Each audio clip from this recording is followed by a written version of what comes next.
Monsieur Clich, vous êtes beauceron et vous êtes socialiste. C'est une combinaison assez rare parce que il est bien connu que le milieu rural n'est pas particulièrement favorable à la culture des idées de gauche. Est-ce que vous êtes vraiment un rural? Je veux dire, avez-vous été élevé sur une ferme? J'ai pas été élevé sur une ferme, mais je suis né ici, voisin justement d'où je demeure, c'était une ferme. Vous voyez ici en arrière, sans doute, les pins, une touffe de pins, là, c'est là que j'ai été élevé, à l'ombre du clocher de l'église. Alors, bah, dans ce sens-là, je suis un rural. Ma famille était ici il y a 200 ans. Mais votre père était avocat. Mon père est avocat, oui. Mon grand-père était, au tout début, cultivateur. À un moment donné, il s'est mis à avoir des garçons en succession. Le découragement l'a pris. Il dit, je vends la terre, je les fais instruire. Mais votre père, qui était avocat, est devenu juge par la suite? Il est devenu juge en 1942. Vous êtes donc un fils de notable? Si on peut dire, oui. Mais vous, qu'est-ce que c'est qui vous a poussé à prendre le droit? La tradition familiale? Oui, j'ai commencé à faire des discours, j'avais 7 ans. Je me souviens, j'ai encore une vieille voisine que je rencontre de temps en temps. Elle me trouvait bien ennuyant. Je montais sur le balcon de la maison chez nous, puis j'engueulais les petits voisins. Alors, ils ont dit, ce garçon-là, il va faire un avocat. J'ai pas eu la crise de la vocation, M. Pelletier. Et venir ici pour faire carrière comme jeune avocat, ça a été un choix délibéré? Ça a été un choix délibéré, oui, en ce sens que je sortais de la marine. Il fallait que je gagne ma vie de façon assez rapide. J'avais déjà femme, enfant s'en venait. Alors, je me suis dit que même si on n'est pas prophète dans son pays, j'avais une chance de gagner ma vie par ici. Alors, j'ai dit, je m'en retourne au pays de mes ancêtres, gagner ma vie. Mais comment est-ce qu'un jeune avocat peut gagner sa vie dans un centre qui est pas très considérable quand même? Vous avez quoi de population, là?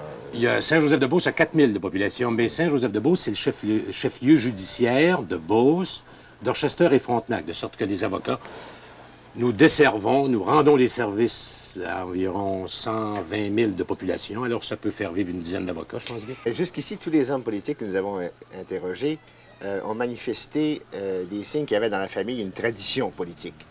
Vous étiez libéral. Est-ce que votre père était libéral? Ah oui, mon père était libéral. Mon père s'est présenté 2 fois en 1935, ici, libéral dans la Beauce, au provincial. Il a été battu. C'était les années noires, de la fin du régime Tachereau.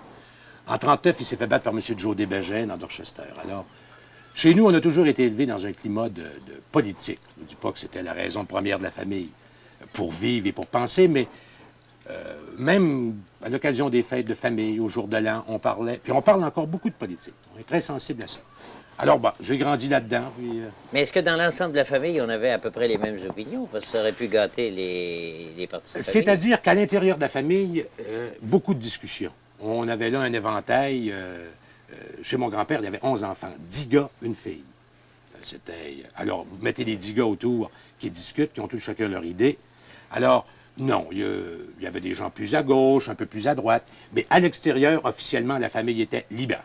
Et vous avez été libéral pendant combien de temps, vous? Jusqu'en 60. Activement? Très activement. Mais qu'est-ce qui vous a poussé à faire de la politique active? Parce que là, vous avez dit que vous avez fait des discours, vous avez fait de la politique active jusqu'en 60. Mais dans quelles circonstances avez-vous commencé à en faire? Pourquoi? Bon, en 44, j'en ai fait. Alors, après ça, il y a eu la marine. Je suis revenu m'installer ici. En 48, il y a eu les élections provinciales, où Godbout a mangé une volée assez spectaculaire. J'étais libéral. Je prétendais avoir certaines idées. Je les émettais. Et j'aimais ça. J'aimais ça. Est-ce que ça nuisait à votre profession de faire de la politique? Non, au contraire, évidemment, ça... C'est pas des cigarettes françaises, merci. M. Pelletier fume des cigarettes françaises qui sont bien mauvaises, d'ailleurs. Merci, merci. Alors je me faisais des amis, et me faisant des amis, je me faisais connaître. Alors, indirectement, j'amenais de l'eau au moulin, mais c'était pas ma première considération. Ma première considération, c'était que j'aimais faire de la politique. Et par la suite, j'ai toujours continué de façon très active. 35, 40 assemblées par campagne électorale, c'est beaucoup. Qu'est-ce que vous aimiez? Le Enfin, qu'est-ce contact qui du vous public. plaisait? 2 choses. D'abord, au milieu de tout le blablabla, exprimer une idée. Une seule. Moi, mon père, quand j'ai commencé à faire de la politique, il m'a dit ceci. Si tu veux réussir en politique, fais comme les rédemptoristes. Dis pas grand-chose, mais répète toujours la même chose. Alors, je faisais comme des rédemptoristes. Je me prenais une idée générale au début de ma campagne, pas compliquée, qui pouvait être une idée nouvelle, je l'expliquais, je l'exprimais.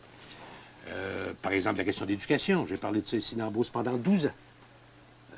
Du besoin de centraliser les écoles, de fermer les écoles de rang. Alors, tout en faisant de la politique, J'étais pas le seul d'ailleurs à le faire, parce que c'était un peu notre manière ici, pas seulement les libéraux, mais les autres partis, de tenter en même temps de faire une certaine éducation politique.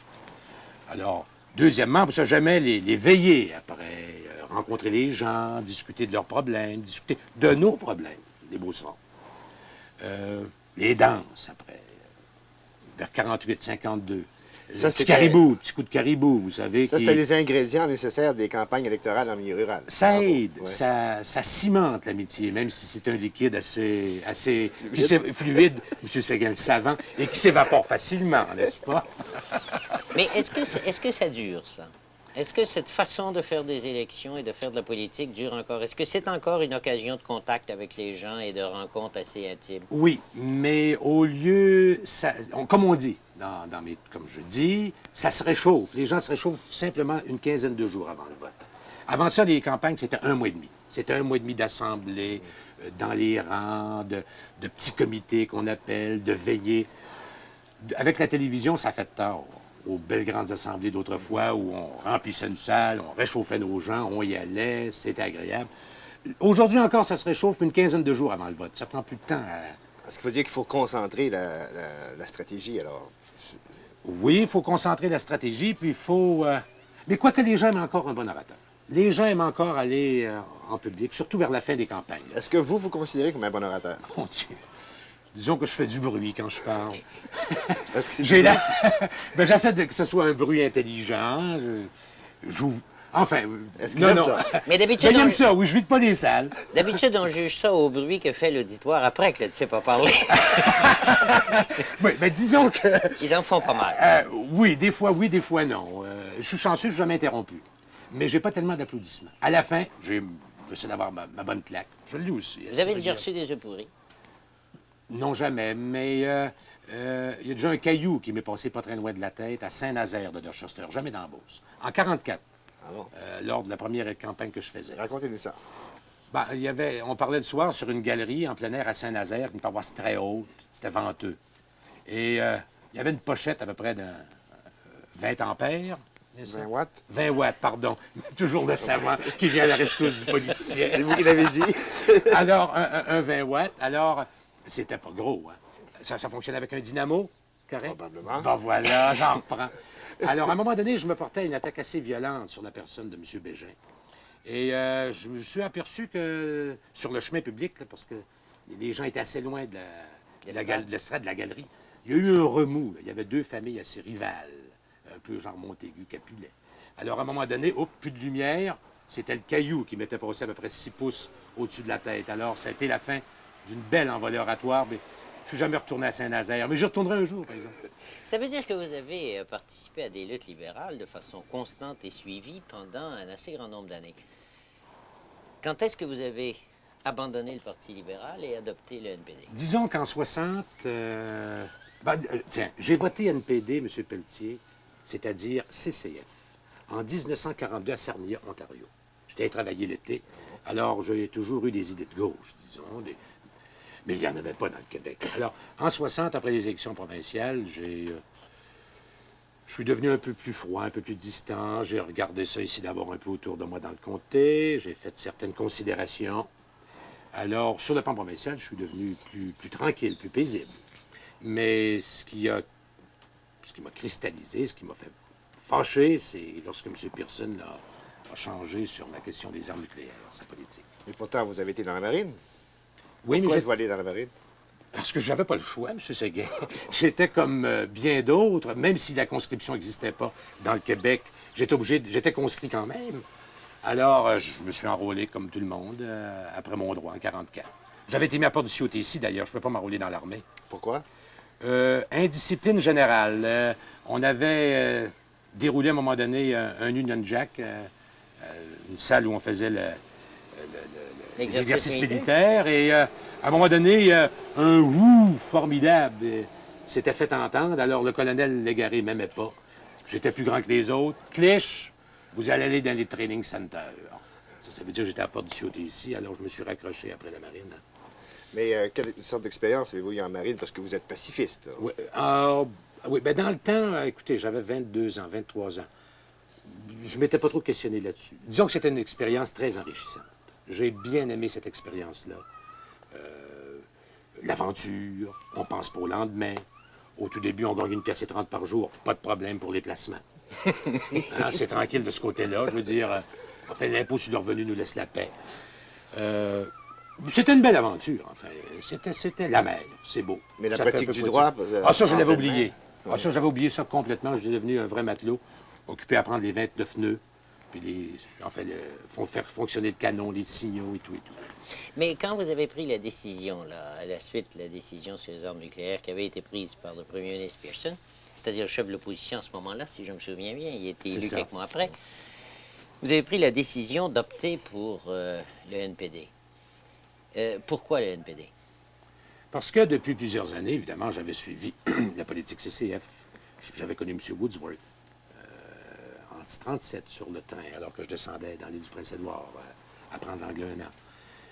C'est un parti qui m'attirait, son programme. J'avais bien connu Mme Casgrain, j'avais eu souvent de longues conversations avec elle. Et puis après ça, j'ai l'impression que les gens de mon âge ont toujours eu une tendance vers le vieux CCF ou le nouveau NPD. Alors, c'est venu tout naturellement, comme ça. Vous étiez déjà préparé au point de vue des Ah idées. oui, ça n'a pas été... D'ailleurs, vous savez, au point... Je me souviens dans le Parti libéral, quand je militais, que je travaillais à l'élaboration du programme, je me faisais souvent dire, ben, t'es un CCF, au sein même du Parti libéral. Ou ce que M. Saint-Laurent appelait les libéraux à la hâte. Les libéraux pressés, hurried liberals, comme il dit en français dans l'Ouest. Vous étiez un libéral pressé. J'étais un libéral pressé, oui. Je le suis encore, d'ailleurs. Quelles, Très pressé. Quelles influences aviez-vous subies au point de vue de votre pensée politique? Vous voulez dire des lectures? Lectures ou rencontres? Ben, les rencontres, disons, Madame Casgrain, après ça, certains éléments que je nomme pas, mais que vous connaissez bien à Montréal, par exemple. Vous vous souvenez, M. Pelletier, du défunt rassemblement de 1956. L'Institut canadien des affaires publiques, on rencontrait beaucoup de gens là qui avaient un commun dénominateur, qui était une pensée socialiste ou socialisante ou de socialisation. Après ça, ben, les lectures, on est toujours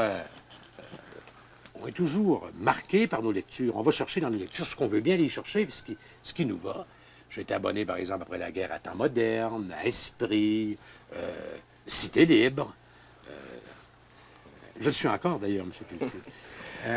Grand bien vous fasse.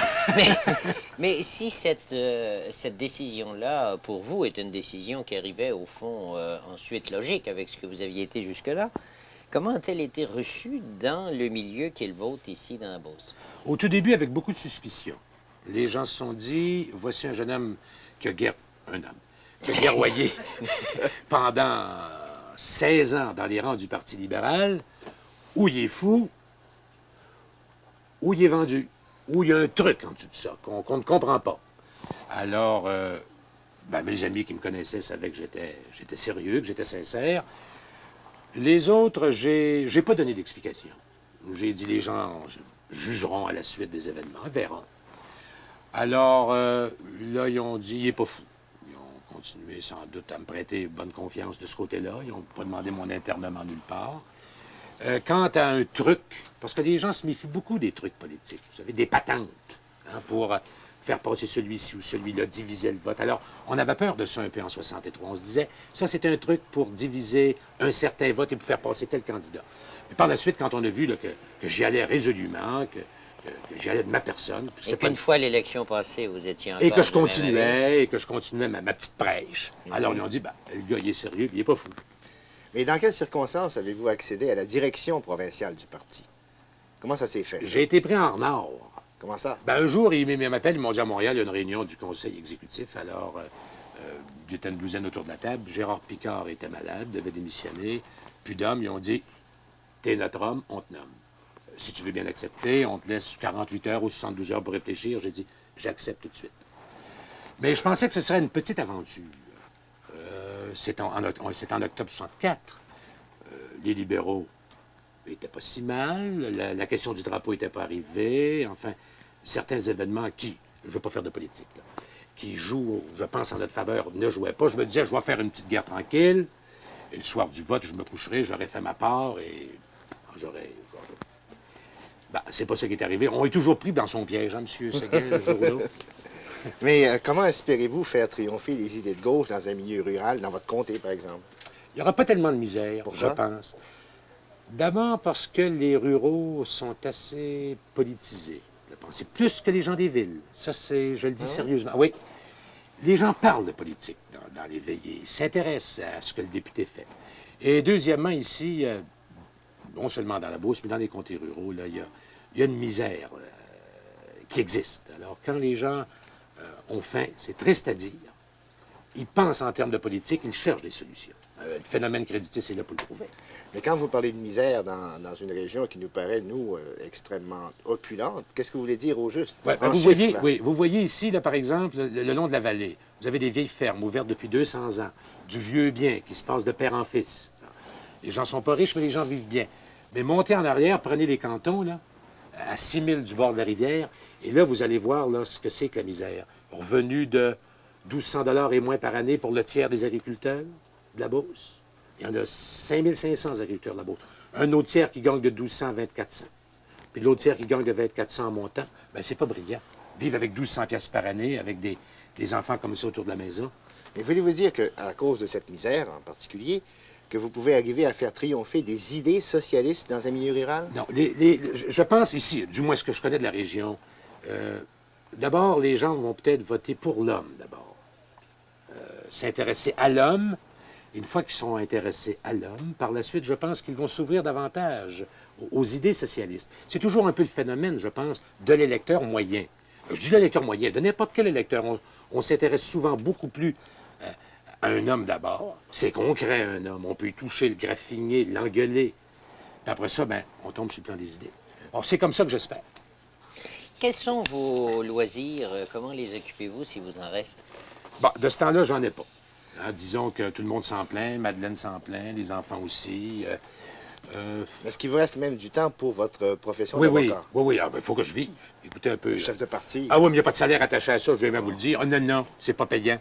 Hein, parce que la caisse est vide, je le dis à tout le monde, M. Pelletier. Tous ces gars, si vous voulez faire un effort, vous autres aussi. Alors, non, non, alors. Alors, on ne briguera pas votre poste. Non, non, non, non. Alors, disons que toutes mes fins de semaine, dans l'ensemble, je les consacre au nouveau parti, plus une journée par semaine, plus la correspondance. Alors, ça me fait plus de temps en temps des voyages. Non, mais tout de même, je m'organise pour que mon bureau n'en souffre pas, parce qu'il faut que je vive, il faut que je rende service à ma clientèle. Mais alors les loisirs, les vrais loisirs? Les vrais loisirs, mon Dieu, non, je lis encore un peu. Quand je peux trouver une minute, je m'échappe dans le bois. J'aime le bois. J'aimais beaucoup le bois, la forêt, la pêche. Je suis pas allé une fois cette année, j'aimais bien ça. La chasse, mais ça, je ne manquerai pas cet automne. Quoi qu'il arrive? Quoi qu'il arrive, évidemment. Ouais, ouais, quoi qu'il arrive. Ah, même si c'est le temps des élections. Oh, je prends 2 jours. On ira ensemble, voyez-vous. Mais vous n'êtes pas loin de la forêt ici ou vous êtes loin? C'est-à-dire qu'il y a de la forêt tout le tour. Mais de la vraie forêt, ben, il y a le Maine ici qui est à une trentaine de milles, 35 000. Alors, on peut aller ici pas loin de la grande forêt parce que les Américains ont bien pris soin de ne pas trop s'approcher. Il y a 150 000 de forêt qui nous séparent ici des villes importantes américaines. Quelle sorte d'élève étiez-vous? Quelle sorte d'adolescent étiez-vous au collège? Studieux, discipliné? Studieux, oui. Discipliné, jeune, oui. 13-14 ans, aller à 18 ans, non. Mauvaise tête. Il y avait des raisons à ça. Il y avait des raisons. D'abord, écoutez, en 1935, quand mon père s'est présenté ici dans Beauce, j'étais sur 300 élèves. Il y avait 3 petits gars libéraux au séminaire de Québec. Et je me souviens que c'est vrai ce que je vous raconte, de 3 sur 300. Et là, évidemment, on était comme des oiseaux rares. Des parias. C'est ça. Même nos maîtres nous regardaient et à telle enseigne qu'à un moment donné, je me suis même posé des questions sur mon père. Alors, ça faisait une drôle d'affaire pour un petit gars de 14-15 ans. Disons que j'ai été révolté pendant une couple d'années. J'ai même refusé d'entrer dans la JSC, M. Pelletier. Racontez-nous ça. Ben, la JSC était florissante à l'époque, vous vous en souvenez. Et un jour au séminaire, vous étiez venu, je pense. C'est bien possible. Le journal, c'était GEC, je crois. Et tout le monde avait été convoqué à salle des promotions pour entendre Gérard Pelletier et une jeune fille qui était avec vous. Jolie. Probablement. S'appelait Alec. Je ne sais pas ce qui est arrivé d'elle. Je sais ce qu'elle est devenue. Je sais qu'elle est devenue. Vous lui présenterez mes hommages, je sais pas quand vous la verrez. Alors là, moi, j'avais refusé d'y aller. J'aurais pu y aller. Ça n'aurait rien changé. Alors là, à la fin de ma rhétorique, là, les autorités du séminaire m'ont dit, ben, allez finir vos études ailleurs. Mais ils ont fait ça de façon très bien, m'ont donné la belle lettre de recommandation. Studieux, discipliné, bon élève, nous leur recommandons votre attention. Une fois parti. Une fois parti, Oui, une oui. fois parti. Alors là, j'ai abouti dans l'île du Prince-Édouard. J'ai été apprendre l'anglais 1 an à St. Dunstan's. Un an là, qui était une belle année. Football. C'est une expérience que vous ne regrettez pas. Non, non. J'ai rencontré des gens intéressants. Là. Bon, on était peu de Canadiens français, on était 4 ou 5. Il y en a qui ont bien tourné, d'autres ont moins bien tourné. C'était une belle année. J'ai appris la langue anglaise. Quelle sorte d'étudiant étiez-vous? Médiocre, plutôt Ben, bon? médiocre. Attendez-vous pas que je vous dise ça en public. Non, disons, disons que j'étais dans le tiers de la classe vers le début. J'étais faible dans certaines matières, j'étais bon dans d'autres. Bon en mathématiques, par exemple? Pourri. Ah, mauvais là-dedans, j'ai jamais compris ça. Alors, pour compter les votes, Ah ben ça, c'est facile, évidemment. Le strict comptage de votes, là. Ouais. Mais les logarithmes, M. Séguin. Le calcul différentiel, M. Séguin, parlez-moi pas de ça, je viens encore mal. L'histoire, j'étais bon. Le français. Le chant grégorien. J'ai toujours gagné les premiers prix de chant. Savez-vous ça? Ça fait drôle pour un chef NPD. J'étais un expert en grégorien, M. Pézin. est-ce que vous êtes encore chantre? Oui. Ben, je suis encore... ben, je ne vais peut-être pas dire ça. Je suis président des chorales paroissiales. Bravo. J'ai peu le temps d'y aller, par exemple. Quoi, je veux dire au chant, proprement dit. Mais je vais me donner mon coup à Pâques et à Noël. Je suis dans les basses, et puis je fais ronfler ma voix. Bon. Et pour finir, la question classique. En politique, évidemment, il y a des inconvénients, des avantages. Qu'est-ce que vous détestez le plus dans l'action politique? Qu'est-ce qui vous ennuie le plus, que vous trouvez le plus pénible? Ben, c'est de me faire décrier. C'est... J'aime pas me faire engueuler. Je veux dire, me faire engueuler personnellement. J'endure la critique, remarquez bien, c'est important, mais je la demande. Je cherche pas rien que des compliments et des flatteurs, c'est pas ce que je veux dire, mais quand je rencontre des gens qui me prêtent, par exemple, une série de mauvaises intentions ou qui jugent mal mon action politique, ça me blesse. C'est peut-être la seule chose que j'aime pas dans la politique. La balance, la bataille, la poudre, hein, l'odeur de la poudre, c'est agréable. Le contact avec le public. Et qu'est-ce qui vous plaît davantage? Oui, on a parlé du contact avec le public. C'est de penser que ce qu'on dit quand on est sérieux, quand on pense avoir un message à apporter, ça va aider. Un jour, quelqu'un, un coin de terre, une province ou un pays. C'est ça qui est... Je pense que c'est là qu'est la récompense. Il ne faut pas penser à la récompense, je pense, demain matin. Il y a plusieurs qui me demandent la gloriole. Qu'est-ce que ça fait, la gloriole, enfin? Évidemment, il faut s'en défendre. Je me souviens plus qui disait le pouvoir rend fou. On n'est pas encore rendu là, remarquez bien, mais en ce que ça implique. Alors, ça, non. Ça fait assez longtemps que je fais de la politique pour m'en bien défendre. C'est agréable de rencontrer des gens comme vous autres, d'être un peu en premier plan, mais je pense que la grande récompense, c'est de voir qu'on peut rendre service à une population.